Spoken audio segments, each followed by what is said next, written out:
ಹಾಗೂ ಸಭೆಯ ಪ್ರೇಕ್ಷಕರನ್ನ ಪೂರ್ವವಾಗಿ ಸ್ವಾಗತಿಸ್ತೇನೆ. ಈ ದಿನ ನಮಗೆ ಅಂದರೆ ನಮ್ಮ ಕಲಾವಿದರು ಕೂಡ ಭಾಳ ಹಿರಿಯ ಅಧಿಕೃತರು ಅಭಿನಯಿಸಿದ್ದಾರೆ. ಇದರ ಬಗ್ಗೆ ನಮ್ಮ ಬೆಂಬಲ ಗೌರವ ಕಾರ್ಯದರ್ಶಿಗಳು ಒಂದೆರಡು ಮಾತಾಡಬೇಕು ನಾವು ಕೋರ್ತೀವಿ. ಎಲ್ಲರಿಗೂ ನಮಸ್ಕಾರ. ಈ ದಿನದ ನಾಟಕ ಕೋಮಲ ಗಾಂಧಾರ, ರಚನೆ ಶಂಕರಶೇಷ, ನಿರ್ದೇಶನ ಬೆಂಗಳೂರಿನ ಖ್ಯಾತ ನಿರ್ದೇಶಕರಾದಂಥ ವಿ ಅನಂತ ರಂಗಾಚಾರ್ಯ ಅವರು. ಈ ನಾಟಕದಲ್ಲಿ ಅಭಿನಯ ಮಾಡುವಂತಹವರು ನಮ್ಮ ಕ್ಲಬ್ಬಿನ ಹಿರಿಯ ಮತ್ತು ಖ್ಯಾತ ನಟರು. ಅವರ ಪಾತ್ರವರ್ಗ ಈ ರೀತಿದೆ: Sanjaya, H C Nagendra, Gandhari, Saraswati, Bhishma, J V Chandrashekar, Shakuni, K Prabhakar Babu, Dhritarashtra, A P Ramakrishna, Duryodhana, ನಮ್ಮ ಸಮಿತಿಯ ಸದಸ್ಯರಾದ ಕೆ ಎಸ್ ಮಂಜುನಾಥ್, ಪುರಜನರಲ್ಲಿ ಡಿ ವಿ ರಾಮದಾಸ್, ಸೂತ್ರಧಾರ Ramaiah, H Rajkumar, B C Vijayakumar, Prabhakar Siddhanti ಮತ್ತು ಸೀನಾ. ತೆರೆಯಿಂದ ಸಂಗೀತ ನಮ್ಮ ಕ್ಲಬ್ಬಿನ ಸದಸ್ಯರಾದ ಅದು ಬೆಂಗಳೂರಿನ ಖ್ಯಾತ ಸಂಗೀತ ನಿರ್ದೇಶಕರಾದಂತಹ ವಿ ಎನ್ ಅಶ್ವಥ್ ಅವರು. ಪ್ರಸಾದನ ಪನ್ನಸ್ವಾಮಿ, ರಂಗಸಜ್ಜಿಕೆ ಎಚ್ ರಾಜ್ಕುಮಾರ್ ಮತ್ತು ಕೆ ಎನ್ ಅಶ್ವಥ್ ನಾರಾಯಣ್, ಬೆಳಕು ಜಿ ಹರೀಶ್ ಕುಮಾರ್, ವಸ್ತ್ರಾಲಂಕಾರ ರವೀಂದ್ರ ಕುಮಾರ್, ನಿರ್ವಹಣೆ ನಮ್ಮ ಕ್ಲಬ್ಬಿನ ಸದಸ್ಯರಾದ ಬನವಾಸಿ ಕೃಷ್ಣಮೂರ್ತಿಯವರು. ಈ ಕೆಲವೇ ಕ್ಷಣಗಳಲ್ಲಿ ನಾಟಕ ಪ್ರಾರಂಭವಾಗಲಿದೆ. ಎಲ್ಲರೂ ದಯವಿಟ್ಟು ತಮ್ಮ ಮೊಬೈಲ್ ಸ್ವಿಚ್ಗಳನ್ನು ಆಫ್ ಮಾಡಬೇಕು. ಯಾಕಂದರೆ ಇದು ತುಂಬ ಪ್ರಾಬ್ಲಮ್ ಕ್ರಿಯೇಟ್ ಮಾಡ್ತಾ ಇದೆ. ಯಾರು ಮುಂದೆ ಕುಳಿತುಕೊಂಡು ದೂರ ಮಾತಾಡ್ತಾ ಇದ್ರು, ದಯಮಾಡಿ ಎಲ್ಲರೂ ತಮ್ಮ ಮೊಬೈಲ್ಸ್ನ ಸ್ವಿಚ್ ಆಫ್ ಮಾಡಬೇಕಂತ ಕೊಡ್ತೇನೆ. ಇನ್ನು ಕೆಲವೇ ಕ್ಷಣಗಳಲ್ಲಿ ನಾಟಕ ಪ್ರಾರಂಭ. ಮಹಾಭಾರತದ ಪಾತ್ರಗಳಿಗೆ ಕ್ಷೇತ್ರಗಳಲ್ಲಿ ಅಲ್ಲಿಯ ಘಟನೆಗಳು, ಪಾತ್ರಗಳು ಇಂದಿಗೂ ಎಂದೆಂದಿಗೂ ಪ್ರಸ್ತುತ ಮತ್ತು ಜೀವಂತ ಎಂಬುದನ್ನು ಲೇಖಕರು ಅತ್ಯಂತ ಪರಿಣಾಮಕಾರಿಯಾಗಿ ಚಿತ್ರಿಸಿದ್ದಾರೆ. ಕೋಮಲಗಾಂಧಾರ. ಈಗ ನಾಟಕ ಕೋಮಲಗಾಂಧಾರ ರಚನೆ ಶಂಕರಶೇಷ, ಕನ್ನಡಕ್ಕೆ ಅನುವಾದಿಸಿದವರು ಮಸೂರ್ ಕೃಷ್ಣಮೂರ್ತಿ, ನಿರ್ದೇಶನ ವಿ ಅನಂತ ರಂಗಾಚಾರ್ಯ. ನಾಟಕ ಕೋಮಲಗಾಂಧಾರ.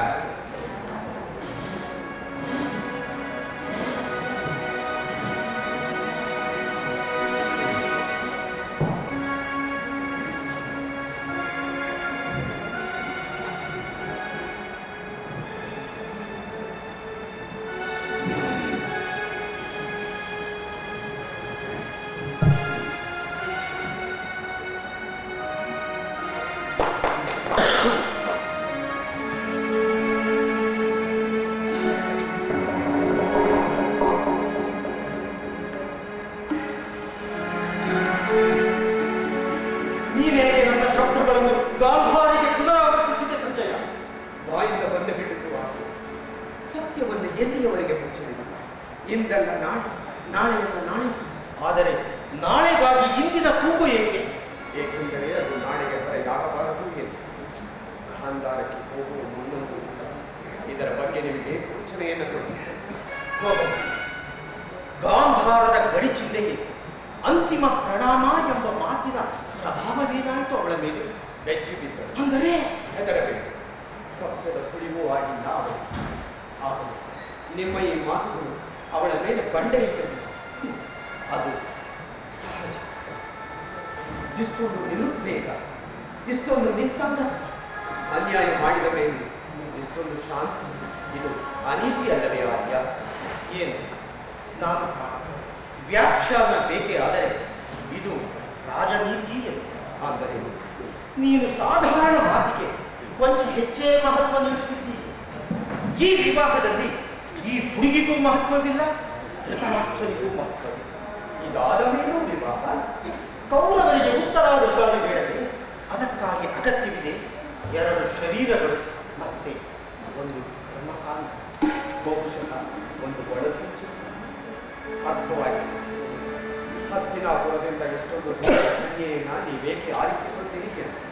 ಬೇರೆ ದಾರಿಯೇ ಇರಲಿಲ್ಲ ಸಂಜಯ್. ಮತ್ತು ಗಾಂಧಾರದಂತಹ ಪುಟ್ಟ ರಾಜ್ಯಕ್ಕೆ ನಿಮ್ಮ ಮಾತನ್ನು ತಳ್ಳಿ ಹಾಕುವ ಸಾಹಸವಾದರೂ ಹೇಗೆ ಬಂದಿದೆ? ಏನು ಹಿಂದಿನ ಘಟನೆಗಳನ್ನು ಹೇಗೆ ಬಂದಿದೆ? ಅಂಬರೀಷ, ಅಂಬಿಕೆ, ಅಂಬಾಲಿಕೆಯನ್ನು ನೋಡಿ ಆ ಕ್ರಮ ಇವುಗಳು ಯಾವುವು ನಿಮ್ಮನ್ನು ಹೆದರಿಸುವುದಿಲ್ಲವೇ? ಯಾಕೆ ಹೆದರಿಸುವುದಿಲ್ಲ? ಶಾಪಗ್ರಸ್ತ ಜೀವನವೇ ನನ್ನ ಹಣೆಯ ಬರಹ.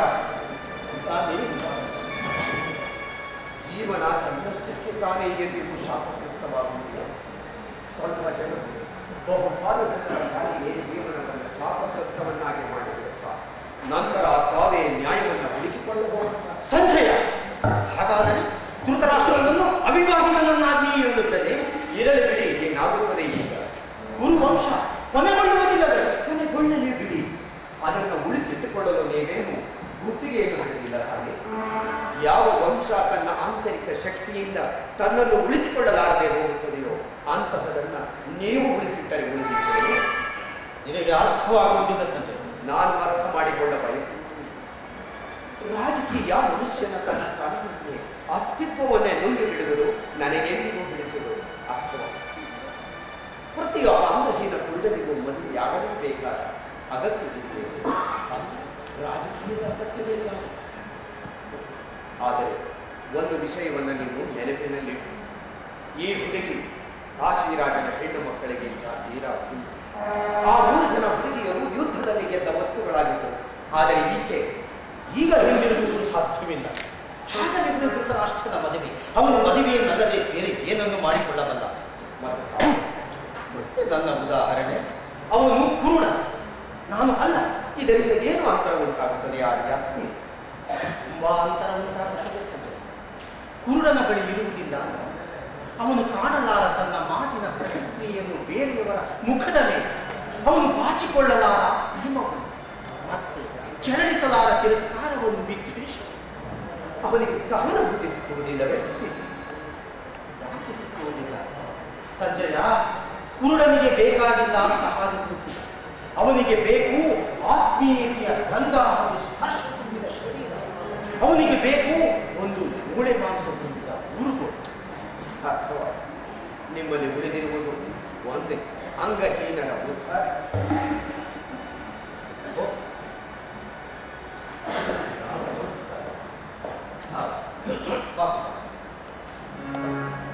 ನಾನಿದೆಯಾದರೂ ಅಂಥದ್ದೇನು ಹವಾಮಾನದ ಬಗ್ಗೆ ಮಾತನಾಡುತ್ತಿದ್ದೆವು. ಗಾಳಿಗೆ ಚಲನೆಯೇ ಇಲ್ಲ. ಕುಮಾರ ಧೃತರಾಷ್ಟ್ರದ ಭಾವಚಿತ್ರ ಯಾವುದಾದ ರೀತಿಯಲ್ಲಿ ಮಾಡ್ತೀರಾ? ಇಟ್ಟುಕೊಳ್ಳೋಣವೆಂಬ ಪ್ರಸ್ತಾಪವೇ ಇರುವುದು. ಆದರೆ ಗೊತ್ತಲ್ಲ, ಈ ಬೆಳಗ್ಗೆ ಚಿತ್ರ ಯಾರಿಗೆ ಬೇಕು? ಇನ್ಯಾರೆ? ಗಾಂಧಾರಿ. ನಾನು ನೋಡುತ್ತಿದ್ದೆ, ಕುತೂಹಲವಂತೂ ಇರುತ್ತದಲ್ಲ. ಯಾಕೆ ಇರಬಾರದು? ಹಾಗೆ ನೋಡಿದರೆ ಎಷ್ಟು ದಿವಸ ಉಳಿದಿದೆ? ಹಸ್ತಿನಾಪುರ ತಲುಪಿದ ಕೂಡಲೇ ಹಾಗೆ ನೋಡಿದರೆ ಚಿತ್ರವೇನು ನಮ್ಮ ಬಳಿಗೆ ಇರಬೇಕಾಗಿತ್ತು ಅಲ್ಲವೇ ಮಹಾರಾಜ? ಈಗ ಇಲ್ಲದಿದ್ದರೆ ಏನಂತ ಬಿಡಿ, ನಾನು ಗಾಂಧಾರಿಗೆ ಸಮಾಧಾನ ಮಾಡುತ್ತೇನೆ. ನಾಳೆ ಮುಂಜಾನೆ ಎಷ್ಟು ಹೊತ್ತಿಗೆ ಇಲ್ಲಿಂದ ಹೊರಡುವುದು? ಸೂರ್ಯನ ಪ್ರಥಮ ಕಿರಣದೊಂದಿಗೆ. ಸರಿ.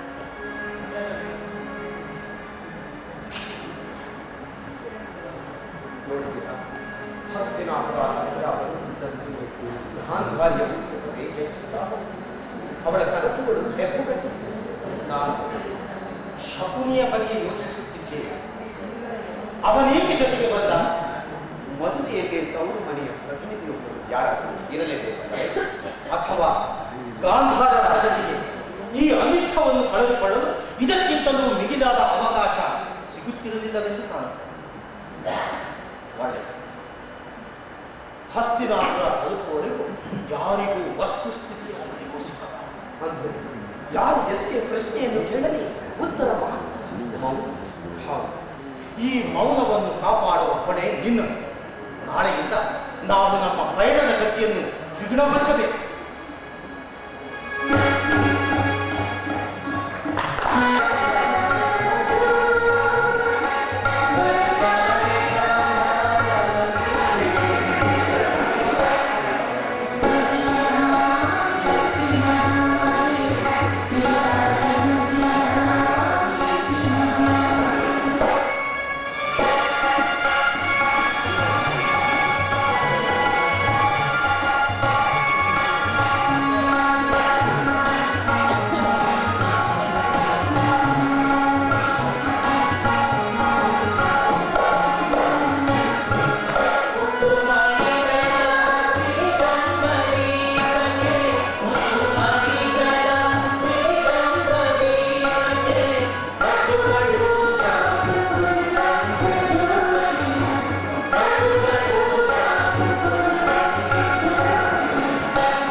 ಗಾಂಧಾರಕ್ಕೆ ಯಾವಾಗ ಹೋಗುತ್ತಿ?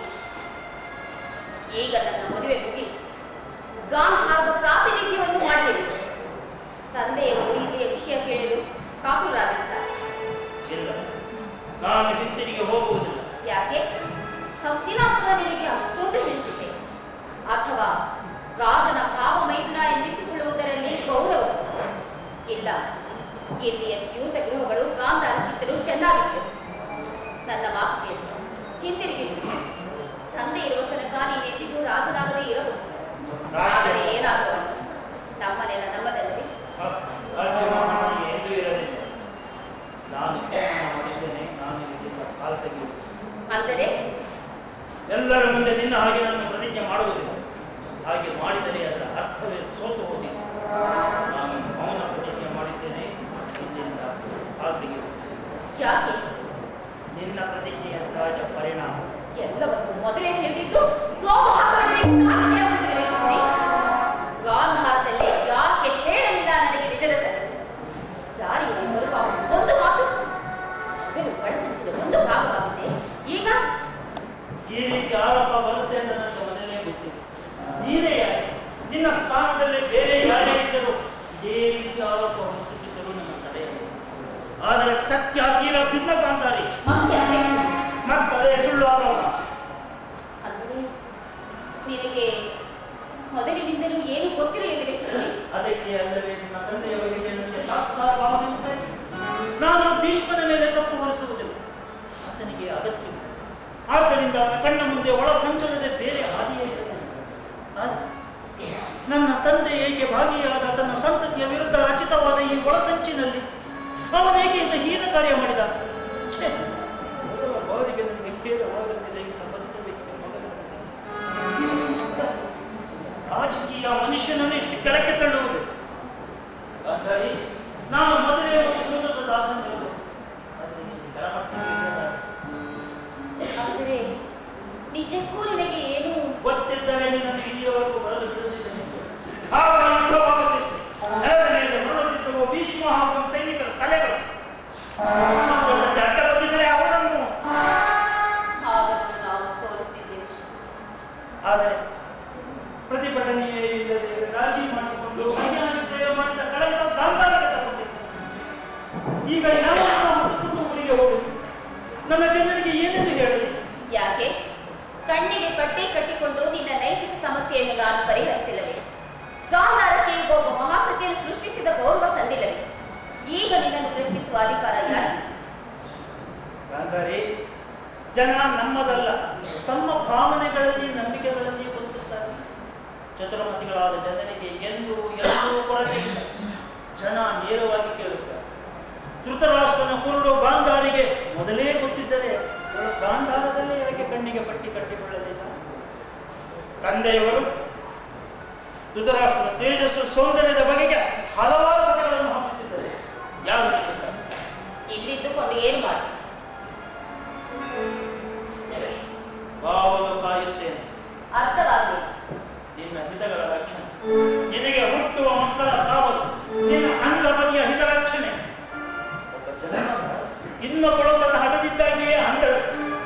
ಸಂಪತ್ತನ್ನು ಅಸಖ್ಯ ಅಧಿಕಾರದ ರಾಜನೀತಿ ಈ ಜನರ ನಡುವೆ ಇದ್ದು ನೋಡಲು ಮಾತಾಡಲು ನಿನಗೆ ನೆರವಾಗುವುದು ಬೇಡವೇ? ನೀನಿಲ್ಲಿ ಉಳಿಯುವುದು ಯಾರಿಗೂ ಇಷ್ಟವಾಗದೆ ಹೋಗಬಹುದು. ನಾನು ಲಕ್ಷಿಸುವುದಿಲ್ಲ. ಜನ ಅಂದುಕೊಂಡಾಗ ನಾನು ನಿನ್ನನ್ನು ತಡೆ ಹಿಡಿದಿಟ್ಟುಕೊಂಡಿದ್ದೇನೆ. ಅಂದುಕೊಳ್ಳಲಿ ಬಿಡು, ಅಷ್ಟೊಂದು ಮತ್ತೇನು ಮಾಡಿಯಾರು? ನೀನು ಮಾಡಿದ ಪ್ರತಿಷ್ಠೆ ಎಲ್ಲರನ್ನು ಕುಜ್ಜರನ್ನಾಗಿ ಮಾಡಿದರು. ಅವರು ಮಾಡಿದ ಅಪರಾಧದ ಕುಟ್ಟೆಗಳು ಅವರನ್ನು ಜೀವನ ಪರ್ಯಂತ ತಿನ್ನುತ್ತಿರುತ್ತದೆ. ಆದರೆ ನಾನು ಅಧಿಕಾರದ ರಾಜಕೀಯಕ್ಕೆ ಇಳಿಯಬಲ್ಲೆ. ನಾನು ಏನನ್ನು ನೋಡಬಯಸುವುದಿಲ್ಲ, ಕೇಳಬಯಸುವುದಿಲ್ಲ. ಯಾರು ಅರ್ಥ ಮಾಡಿಕೊಳ್ಳಲಿ ಬಿಡಲಿ. ಈ ಪಟ್ಟಿಯ ಅರ್ಥವೇನೆನ್ನುವುದು ನಿನಗೆ ಗೊತ್ತು. ಅದಕ್ಕೆ ಅಲ್ಲವೇ ಹೇಳುವುದು, ಎಲ್ಲ ತೀರ್ಮಾನಗಳು ಶಾಶ್ವತವಲ್ಲ ಅಂತ. ನಮ್ಮ ಇಂದಿನ ತೀರ್ಮಾನ ನಾಳೆ ನಮಗೆ ಅಡ್ಡಿಯಾಗಬಹುದು. ಬದುಕು ಎಂದಿಗೂ ಒಂದೇ ಕೋರಿಕೆಯಲ್ಲಿ ಅಡಗಿ ಸುರುಟಿಕೊಂಡಿರುವುದಿಲ್ಲ. ಗಾಂಧಾರಿ, ನೀನೇ ನೋಡಿದೆಯೇ, ನಾಳೆ ನಿನ್ನ ಚಿತ್ರಗಳು ವಿಸ್ತರಿಸುತ್ತವೆ. ನಿನ್ನ ಇಂದಿನ ತೀರ್ಮಾನ ನಾಳೆ ನಿನ್ನನ್ನು ವಿಕಲಾಂಗಗಳನ್ನಾಗಿ ಮಾಡಬಹುದು. ಆದರೆ ಗಾಂಧಾರಕ್ಕೆ ನಿನ್ನ ಅಗತ್ಯ ಬೀಳಬಹುದು ಶಕ್ತಿ. ನೀನು ಹಠ ಮಾಡುವುದೇ ಆದರೂ ನಾನು ಬೇರೆ ಎಲ್ಲಾದರೂ ಹೊರಟು ಹೋಗುತ್ತೇನೆ. ಆದರೆ ಇಂದಲ್ಲ ನಾಳೆ ನನ್ನ ಅಗತ್ಯ ಬೀಳಬಹುದು ನಿನಗೆ.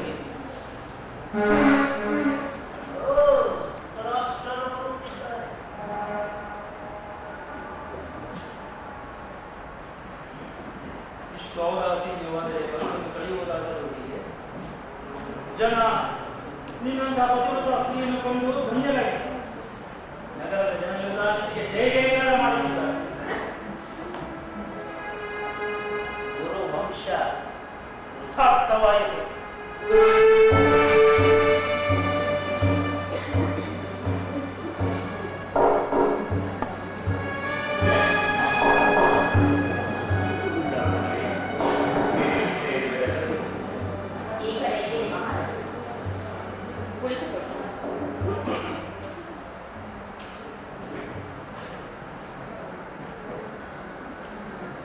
ನೀನು ಬಳಲಿರಬೇಕು. ಬಳಲುವುದಕ್ಕೆ ಅಂತ ಏನು ಕೆಲಸ ಮಾಡಿದ್ದೇನೆ? ಒಂದು ಮಾತು ಕೇಳಲಿ. ಹೇಳಿ. ನಿಜ ಹೇಳಿದೆ. ಇಂದಿನವರೆಗೂ ಎಂದು ಸುಳ್ಳು ಹೇಳಿ. ನೀನು ನನ್ನ ಕೈ ಹಿಡಿದು ಸಂತೋಷವಾಗಿರುವೆ. ಈ ಪ್ರಶ್ನೆ ಈಗ ಅಗತ್ಯವೇ? ನಿಜವಾಗಿಯೂ ಏನು ಕೊರತೆಯಾಗಿದೆ? ಅರಮನೆ, ದಾಸ ದಾಸಿಯರು, ವೈಭವ, ಮಾನ, ಸನ್ಮಾನ, ಮತ್ತೆ ಸಜ್ಜನರಾದ ಕುರುವಂಶಗಳು, ಇಷ್ಟೊಂದು ಉಜ್ವಲ ಪರಂಪರೆ. ಆಮೇಲೆ ಮಾತೆ ಸತ್ಯವತಿ, ಹಾಗೆ ಭೀಷ್ಮ. ನೀವು ಎಲ್ಲವನ್ನೂ ಉಲ್ಲೇಖಿಸಿ, ಆದರೆ ನನ್ನನ್ನು ಮಾತ್ರ ಬಿಟ್ಟೆ. ಸಂಕೇತ ಸಾಲದೇನು, ನಾನು ಕೂಡ ನಿರಬಹುದು ಗಾಂಧಾರಿ. ಆದರೆ ವಸ್ತುವಿನ ಅನುಭವ ಆಗುವುದಿಲ್ಲವೇ? ಈಗ ನಿಮ್ಮೊಡನೆ ನನ್ನ ಮದುವೆ ಆಗಬಹುದು. ಇದೇ ನನ್ನ ಪ್ರಶ್ನೆಗೆ ಉತ್ತರವೇನು? ಇದಲ್ಲದೆ ಬೇರೇನು ಉತ್ತರವಿದೆಯೇ ಮಹಾರಾಜ? ಇರಬಹುದು ಗಾಂಧಾರಿ, ಆದರೆ ನೀನು ನೀಡಲೇ. ಮಂಟಪದಲ್ಲಿ ನೀನು ನಮ್ಮೆಲ್ಲರ ಬಗೆಗೆ ತಿರಸ್ಕಾರ ತಾತ್ಸಾರವನ್ನು ತೋರಿದೆಯಲ್ಲವೇ? ನಾನು ನಿಮ್ಮ ಬಳಿ ಏನನ್ನು ಮುಚ್ಚುಮರೆ ಮಾಡಿಲ್ಲ. ನನಗೆಲ್ಲ ಗೊತ್ತು ಗಾಂಧಾರಿ. ಇಂದು ನಿನ್ನ ತಿರಸ್ಕಾರದ ಜ್ವಾಲಾಮುಖಿ ಹುಟ್ಟಿಯಿತು ವಿವಾಹ ಮಂಟಪದಲ್ಲಿ. ನೀನು ಕಣ್ಣಿಗೆ ಪಟ್ಟಿಯನ್ನು ಕಟ್ಟಿಕೊಂಡೇ ಘೋಷಣೆ ಮಾಡಿದೆ. ನನ್ನ ಪತಿಯು ಈ ಜಗತ್ತನ್ನು ನೋಡದೇ ಇದ್ದಾಗ ನಾನೇಕೆ ನೋಡಲಿ? ಆಗಲೂ ನೀನು ನನ್ನನ್ನು ನೋಡಿದೆಯೋ ಇಲ್ಲವೋ ಯಾರು ಬಂದರು? ಆ ಘೋಷಣೆಯೊಂದಿಗೆ ನೀನು ನಮ್ಮೆಲ್ಲರಿಗಿಂತಲೂ ದೊಡ್ಡವಳಾದೆ, ಹಿರಿಯಳಾದೆ, ನಮ್ಮ ವಂಶದ ಪೂರ್ವರಿಗೂ ಪೂಜ್ಯರಾದೆ. ಆದರೆ ಅಲ್ಲಿ 3 ಮಂದಿ ಮಾತ್ರ ತಮ್ಮ ಕಣ್ಣಿನಲ್ಲಿಯೇ ಕ್ಷುದ್ರ ನೆಲೆಸಲು ಸಿದ್ಧರಾದ. ಒಬ್ಬ ಭೀಷ್ಮ, ಎರಡನೆಯವಳು ಸತ್ಯವತಿ, ಮತ್ತೆ ಮೂರನೇವರು ನಾನು ಗಾಂಧಾರಿ. ನಾನು ನಿರಪರಾಧಿಯಾಗಿದ್ದು ಶಿಕ್ಷೆಗೆ ಗುರಿಯಾಗಿದ್ದೇನೆ. ಹೇಳು ಗಾಂಧಾರಿ, ನನ್ನ ಅಂಧತ್ವಕ್ಕೆ ನಾನು ಹೇಗೆ ಹೊರಡಾದ? ನನ್ನಿಂದ ಸತ್ಯವನ್ನು ಯಾಕೆ ಮರೆ ಮಾತನಾಡಿತು? ನಾನಂತೂ ಮಾತಾಡಿಲ್ಲ. ಈ ವಂಶದ ಸೊಸೆಗೆ ಸತ್ಯವನ್ನು ತಿಳಿಯುವ ಅಧಿಕಾರವಿದೆ. ಗಾಂಧಾರದಲ್ಲಿ ಹೇಳದಿದ್ದರೆ ಹೋಗಿ, ಇಲ್ಲಿಗೆ ಬಂದ ಮೇಲಾದರೂ ಎಲ್ಲರೂ ಯೋಜನಾಬದ್ಧರಾಗಿ ಹಂಚಿಕೆ ಹಾಕಿಕೊಂಡು ಅನ್ಯಾಯ ಮಾಡುತ್ತಿರಲ್ಲವೇ? ಹೆಣ್ಣಿನ ಸ್ವಾಭಿಮಾನಕ್ಕೇನು ಅರ್ಥವೇ ಇಲ್ಲವೇ? ನಿಮ್ಮ ಕುಟುಂಬದಲ್ಲಿ ಅವರಿಗೆ ಯಾವ ಅಸ್ತಿತ್ವವೂ ಇಲ್ಲವೇ? ಭೀಷ್ಮ ನಿನಗೇನನ್ನು ಹೇಳಲಿಲ್ಲವೇ? ಇಲ್ಲ. ಮಾತೆ ಸತ್ಯವತಿ? ಇಲ್ಲ. ಯಾವ ವಿಷಯ ನನ್ನ ಕಿವಿ ಪುಟ್ಟಿಸದಂತೆ ಮಾಡಿ ಕಡೆಗೆ ನೀವು ಹೇಳಲಿಲ್ಲ. ಇದು ಹೇಗೆ ಸಾಧ್ಯ ಗಾಂಧಾರಿ? ನಾನು ಇವರೆಲ್ಲರಿಗೂ ಹೇಳಿರಬಹುದು, ಆದರೆ ನನಗೆ ಯಾರು ಹೇಳಲಿಲ್ಲ. ನಿಜದ ಸಂಗತಿ ಎಂದರೆ ಗಾಂಧಾರಿ, ನಾನು ನಿನಗೆ ಮೋಸ ಮಾಡಲಿಲ್ಲ. ಹಾಗಿರುವಾಗ ಯಾವ ಅಪರಾಧಕ್ಕಾಗಿ ನನಗೆ ಈ ಶಿಕ್ಷೆ? ಈ ವಂಶ ಸ್ತ್ರೀಯರ ಶಾಪದ ಬೆಂಕಿಯಲ್ಲಿ ಬೇಯಬೇಕು. ಇದರ ನಿಯತಿಯನ್ನು ಯಾರೂ ಬದಲಿಸಲಾರರು, ಯಾರೂ ಬದಲಿಸಲಾರರು. ಛೇ, ಇನ್ನು ನಾನು ಈ ಪ್ರಪಂಚವನ್ನು ನೋಡಬೇಕಿಲ್ಲ. ನೋಡಿದಷ್ಟು ಸಾಲದೇನು, ಎಲ್ಲೆಲ್ಲೂ ಕ್ಷುದ್ರತೆ, ಸೋಗು, ಸುಳ್ಳು, ಕಟಕಟ, ದಾಂಭಿಕತೆ. ಸೌಮ್ಯ ಮೊದಲಗಳ ಹಿಂದೆ ತೋಳಗಳ ವಿಕರಾಳು. ಕೌರವರಿಗೆ ರಾಜರತ್ನ ಒಂದು ಶರೀರ ಬೇಕಾಗುತ್ತದೆ. ರಾಜರತ್ನವುಳ್ಳ ಇನ್ನೊಂದು ಶರೀರವನ್ನು ಹೊಂದಿಸಬಲ್ಲ ಶರೀರ. ಹೇಳಿ, ಇದಕ್ಕಿಂತ ಮಿಗಿಲಾಗಿ ನನ್ನ ಅಸ್ತಿತ್ವವನ್ನು ನಿಮ್ಮ ಈ ಮಹಾಕುಲ ಒಪ್ಪಿಕೊಂಡಿದೆಯೇ? ನೀನು ಕುಲವನ್ನು ಮದುವೆಯಾಗಿರುವೆಯೋ ಅಥವಾ ವ್ಯಕ್ತಿಯನ್ನು? ವ್ಯಕ್ತಿಗೆ ತನ್ನದೇ ಆದ ಯಾವ ಸಂದರ್ಭವೂ ಇರುವುದಿಲ್ಲವೇನು? ಇಲ್ಲವೆಂದು ನಾನು ಯಾವಾಗ ಹೇಳಿ? ಇಚ್ಛೆಯೇನೋ ಆಯಿತು. ವಿವಾಹ ಮಂಟಪದಿಂದ ಎದ್ದು ನೇರವಾಗಿ ಆಚೆಗೆ ಹೋಗಿದ್ದೋಳು. ಹಾಗೆ ನಾನು ಮಾಡಿದ್ದರೆ ಹೆಣ್ಣಿನ ಮುತ್ತಿಗೆ ಒಂದು ಹೊಸ ದಿಕ್ಕು ಲಭಿಸುತ್ತಿತ್ತೋ ಎಂದು. ಆದರೆ ನಾನು ಹಾಗೆ ಮಾಡಲಾರದೆ. ನಾನು ನನ್ನ ತಿರಸ್ಕಾರವನ್ನು ಕೇವಲ ವೈಯಕ್ತಿಕವಾಗಿ ಅದಕ್ಕೆ ವಿರೋಧದ ಸಾರ್ವಜನಿಕ ಭಾಷೆ ಕೊಡಲಾಗದು. ಗಾಂಧಾರಿ, ನಾನು ಘಂಟಾಘೋಷವಾಗಿ ಹೇಳುತ್ತೇನೆ. ಗಾಂಧಾರಿಯು ನಾನು ಹೇಳಿದ ಮೇಲೆ ಪಟ್ಟಿ ಬಿಚ್ಚಿದ್ದಾಳೆ ಎಂದು. ಈ ಪಟ್ಟಿಯನ್ನು ಕರೆಸಿಬಿಡು ಗಾಂಧಾರಿ. ಇಲ್ಲ ಮಹಾರಾಜ, ಜನರ ಕಣ್ಣಿನಲ್ಲಿ ನಾನು ನಿಮ್ಮನ್ನು ಸಣ್ಣವರನ್ನಾಗಿ ಮಾಡಲು ಇಷ್ಟಪಡುವುದಿಲ್ಲ. ಇಷ್ಟೊಂದು ತೀವ್ರ ಬೇರಿನ ಕಟುತ್ವ, ಇಷ್ಟೊಂದು ತೀಕ್ಷ್ಣ ಬೇರಿನ ಸೇವೆ. ಸರಿ, ಎಂದಿಗೂ ಮುಗಿಯದ ತಿರಸ್ಕಾರದ ಭಾವನೆಯಲ್ಲಿ ನೀನು ಬದುಕಲು ನಿಶ್ಚಯಿಸಿದರೆ ನಾನೇನು ತಾನೇ ಮಾಡಬಲ್ಲೆ ಗಾಂಧಾರಿ, ನಾನೇನು ತಾನೇ ಮಾಡಬಲ್ಲೆ. ಆದರೆ ಕೊನೆಯ ವಿಶ್ಲೇಷಣೆಯಿಂದ ಏನು ತೀರ್ಮಾನವಾಗುತ್ತದೆ ಬಲ್ಲೆಯ? ನೀನು ನನ್ನ ಮೇಲೆ ಅಥವಾ ನನ್ನ ವಂಶದ ಮೇಲೆ ಸೇರಿ ತೀರಿಸಿಕೊಳ್ಳುತ್ತಿಲ್ಲ, ನೀನು ನಿನ್ನ ಮೇಲೆ ಸೇರಿ ತೀರಿಸಿಕೊಳ್ಳುತ್ತಿಲ್ಲ. ಈ ಹೊತ್ತುಕೊಂಡ ತಂದುಕೊಂಡ ಅಂಧತ್ವ ನೋಡುವೆ, ಜಗತ್ತಿನ ನಾಗಾಲೋಕದಲ್ಲಿ ನಿನ್ನನ್ನು ಹಿಂದಕ್ಕೆ ತಳ್ಳುತ್ತದೋ ಇಲ್ಲವೋ? ಬಹುಶಃ ನನ್ನನ್ನು ಕೂಡ ನೀನು ಯಾವಾಗಲೇ ಏನನ್ನಾದರೂ ಮಾಡಲು ಹೋದರೆ ಈ ವಿಕಲಾಂಗತೆ ನಿನಗೆ ಅರ್ಥ ಬರುತ್ತದೆ. ನನ್ನದೇನು ಇತಿಹಾಸ ನನ್ನ ತಪ್ಪುಗಳನ್ನು ಅಂತತ್ವದ ಹೆಸರಿನಲ್ಲಿ ಕ್ಷಮಿಸಿ ಬಿಡುತ್ತದೆ. ನಿನ್ನನ್ನು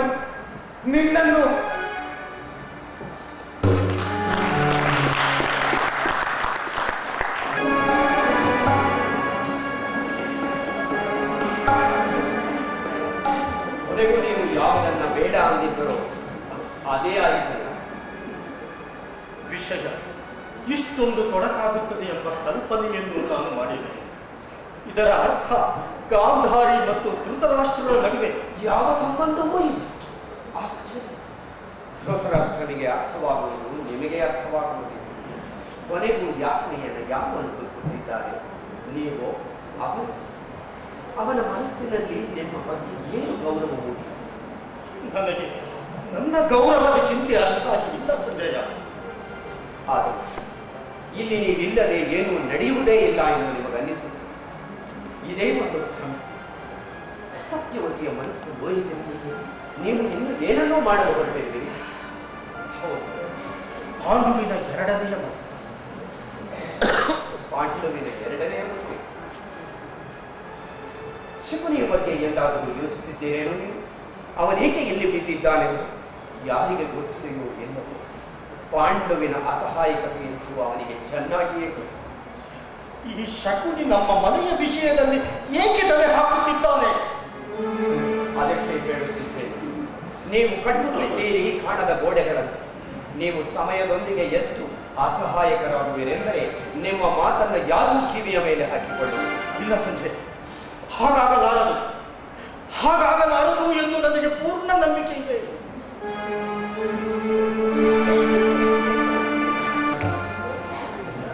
ಶಕುನಿ, ಪಾಂಡು ಕುಂತಿ ಮತ್ತು ಮಾತ್ರೆಯರನ್ನು ಕರೆದುಕೊಂಡು ಕಾಡಿಗೆ ಹೋದ. ಪಾಂಡುವಿಗೆ ಅವನ ಅಸಹಾಯಕತೆಯ ಅನುಭವ ದಿನೇ ದಿನೇ ತೀವ್ರವಾಗಲು ಮಾನಸಿಕ ಹೊರೆ ಪ್ರಾಣ ತೆಗೆದುಕೊಳ್ಳುವಂತಿತ್ತು. ನನಗೆ ಗೊತ್ತಿತ್ತು ಈ ಹೊರೆ ಹೊತ್ತುಕೊಂಡು ಹೆಚ್ಚು ದಿನ ಹೋಗಲು ಸಾಧ್ಯವಿಲ್ಲ. ಹಸ್ತಿನಾವತಿಯನ್ನು ತೊರೆಯುವುದು ಅವನಿಗೆ ಏಕೆ ಅನಿವಾರ್ಯವಾಗಿತ್ತು? ಯಾಕೆಂದರೆ ಜನಕ್ಕೆ ಕ್ರಮೇಣ ಸತ್ಯದ ಅನಿವಾರ್ಯದೊಳಗಿತ್ತು. ಎಲ್ಲೆಲ್ಲೋ ಅದರ ಚರ್ಚೆ ನಡೆಯುತ್ತಿತ್ತು. ಪಾಂಡು ಮಾಡಿದ ತಪ್ಪೇನು? ಅವನ ಸ್ಥಾನದಲ್ಲಿ ಇದ್ದಿದ್ದರೆ ನಾನು ಅದನ್ನೇ ಮಾಡುತ್ತಿದ್ದೆ. ಈಗ ನಾನು ನಿಮಗೆ ಹೇಗೆ ತಿಳಿಯ ಹೇಳಿ ಮಹಾರಾಜ, ಪಾಂಡು ಕಾಡಿನಲ್ಲಿ ತಪಸ್ಸು ಮಾಡಲು ಮಾತ್ರ ಹೋಗಿದ್ದ. ಅಲ್ಲಿ ಅವನು ನಿಯೋಗದಿಂದ ಪುತ್ರನನ್ನು ಕೈಗೊಳ್ತಾನೆ. ನಿಯೋಗ ಒಂದು ಮಾನ್ಯ ಪರಂಪರೆಯಲ್ಲವೇ ಶಬರಿ? ಅವನದನ್ನು ಇಲ್ಲಿಯೇ ಮಾಡಬಹುದಾಗಿತ್ತು. ಇರಬಹುದು, ಆದರೆ ಅದು ಒಂದು ಕೇವಲ ಅಸಹಾಯಕತೆಯ ಒಂದು ಹೊಂದಾಣಿಕೆ ಅಷ್ಟೇ. ಯಾರೋ ತಮ್ಮ ಅಸಹಾಯಕತೆಯನ್ನು ಸಾರ್ವಜನಿಕ ವಿಷಯವನ್ನಾಗಿ ಮಾಡ ಬಯಸಲು ಮಹಾರಾಜ. ನಾಳೆ ಕಾಡಿನಲ್ಲಿ ಪಾಂಡುವಿಗೆ ನಿಯೋಗದಿಂದ ಪುತ್ರರಾಗುತ್ತಾರೆ. ಅವರು ಇದೇ ವಂಶದವರು ಎನಿಸಿಕೊಳ್ಳುತ್ತಾರೆ. ನಿಮಗಿಂತ ಮುಂಚೆ ಅವನಿಗೆ ಮಗನಾದರೆ ಅವನು ರಾಜ್ಯದ ಮೇಲೆ ಅಧಿಕಾರ ಸಾಧಿಸುತ್ತಾನೆ. ನಾನು ಇಷ್ಟು ದೂರದವರೆಗೂ ನಾನು ಅದನ್ನೇ ಯೋಚಿಸುತ್ತಿದ್ದೇನೆ ಮಹಾರಾಜ. ಪಾಂಡುವಿನ ಪುತ್ರರು ಅಧಿಕಾರಾರೂಢರಾದ ಮೇಲೆ ನೀವು ಮತ್ತು ನನ್ನ ಸೋದರಿ ಅವರ ಅನ್ನವನ್ನು ಆಶ್ರಯಿಸಬೇಕಾಗುತ್ತದೆ. ನೀವು ಮುದುಕರಾದ ಮೇಲೆ ಅವರ ವರ್ತನೆ ಹೇಗಿರುತ್ತದೋ ಯಾರು? ಹಾಗಾದರೆ